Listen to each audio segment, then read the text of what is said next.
مجھے یاد آتا ہے ان کا آپریشن ہونے والا تھا، دل کا، ہارٹ کا آپریشن ہونے والا تھا. حالانکہ ان کے لڑکے ماشاءاللہ پڑھے لکھے، انہوں نے یہ فون کر کے بات کی ہم سے تو خود میری آنکھوں میں آنسو آ گئے. انہوں نے کہا آپریشن ہونے والا ہے، آپ جانتے ہیں کہ میری آل اولاد ہے، اچھا کماتی، سب کچھ ہے، لیکن آل اولاد سے توقع نہیں ہے کہ میرے مرنے کے بعد اگر آپریشن کامیاب نہیں ہوا تو آل اولاد سے توقع نہیں ہے کہ میرے مرنے کے بعد وہ میرے لیے دعا بھی کریں گے. یہ ان کے جملے جن کے لڑکے پڑھے لکھے ہیں، اچھی سیلری ہے، اچھے پیسے کماتے ہیں. کہا کہ ذرا دعا کیجیے آپریشن کامیاب ہو جائے، اور اگر موت لکھی ہو تو ذرا مرنے کے بعد بھی دعا کرتے رہیے گا کہ اللہ سیئات پہ پردہ ڈال دے.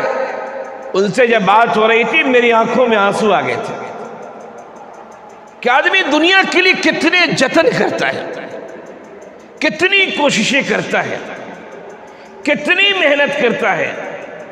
وہ حرام حلال میں تمیز نہیں کرتا، اسے کمانا ہے ہائے مال ہائے مال، لیکن جب آخری وقت ہوتا ہے اسے بھی یقین ہوتا ہے کہ اب موت قریب ہے، موت کے پنجے میں، موت کے منہ میں ہمیں جانا ہے.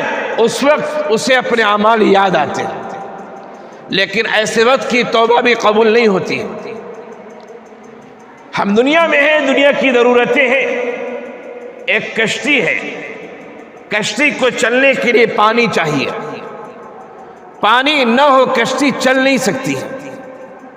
تاریخ کا صرف ایک واقعہ ہے، پورے تاریخ انسانی کا صرف ایک واقعہ ایسا ہے کہ ایک مرد مجاہد نے 70 کشتیاں خشکی پہ چلا دی تھی، اس سڑک پہ چلا دی تھی جس سڑک پہ جانور اور لوگ چلا کرتے ہیں.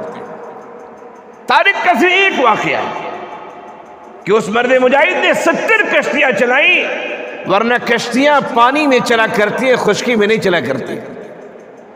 ہم اس دنیا میں ہیں، اس دنیا میں جب ہم زندہ ہیں، اللہ نے زندگی دی ہے، یقیناً کھانے پینے کے لیے، رہنے سہنے کے لیے، اوڑھنے بچھونے کے لیے، آنے جانے کے لیے، آل و اولاد کے لیے مال و دولت چاہیے. بغیر مال و دولت کے کام کیسے چلے گا؟ جس طرح کشتی چلنے کے لیے پانی چاہیے، اسی طرح ہمیں زندگی گزارنے کے لیے مال و دولت بھی چاہیے. ہمیں زندگی گزارنے کے لیے دنیا کی ضرورتیں جو ہے اس کے حل ہونے کے راستے چاہیے، اس کا کوئی انکار نہیں کرتا ہے. اور میں نے آپ سے شروع میں کہا کہ مال کمانا، پیسے کمانا یہ بھی عبادت ہے، لیکن شرط یہ ہے کہ شریعت کے دائرے میں رہ کر کمائیں. آپ اس سانڈ کی طرح نہ ہو جائیں، اس بیل کی طرح نہ ہو جائیں کہ جدھر چاہے وہ منہ مارتا رہے، چاہے جس کے کھیت وہ منہ مار رہا ہے وہ درست نہیں ہے.